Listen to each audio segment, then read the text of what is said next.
Hey, Emeka, if you have time for Q4 strategies, that'd be great. It's my first Q4, and I don't know if I need to look for more Q4 appropriate niches or take a different approach to my current ones. All right.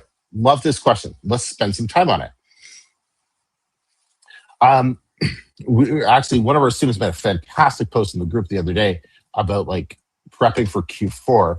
And hold on, I'm gonna look at my answer because my answer was actually pretty bang on. If I don't care to admit. So, all right, okay. So basically, I start thinking for Q4 for my business next month. So in July, right? It's also going to be the time of the year where you're going to start to see low content coloring books and that type of stuff. You're going to start to see a lot more Christmas books showing up on Amazon, in Book Bounty, and Book Reverb, and those sites, because that's when people start thinking about Q4. The way that I do this is simple. There's like different levels of publishers, right? So for somebody at my level or like who's higher up, we're starting to think of, okay, how much money do we need to have stored away by early November, right? Like, is it like 20 grand? Is it 40 grand? Like I was talking to one of my friends, is like, yeah, the goal is to have 100 grand saved up for ads to drop in Q4.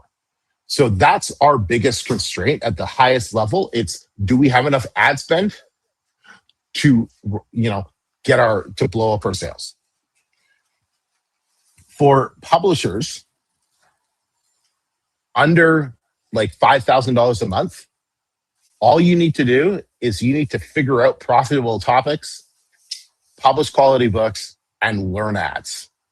And then you repeat this process as much as you can before Q4. That's it. If you were under $5,000 a month right now in sales, like per month, I would focus on, to get the best Q4 possible, I would focus on getting 5 books published, 30 reviews each by Q4. That's what I would put all of my energy into. 5 high quality books published with at least 30 reviews each. If you can do that, you're going to have a successful Q4.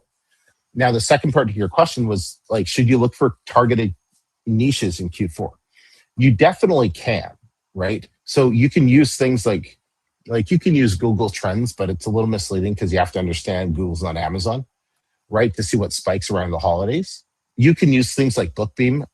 They have a tool or a plugin that you can see trends or sales or BSR spikes for the holidays. You can definitely do stuff like that.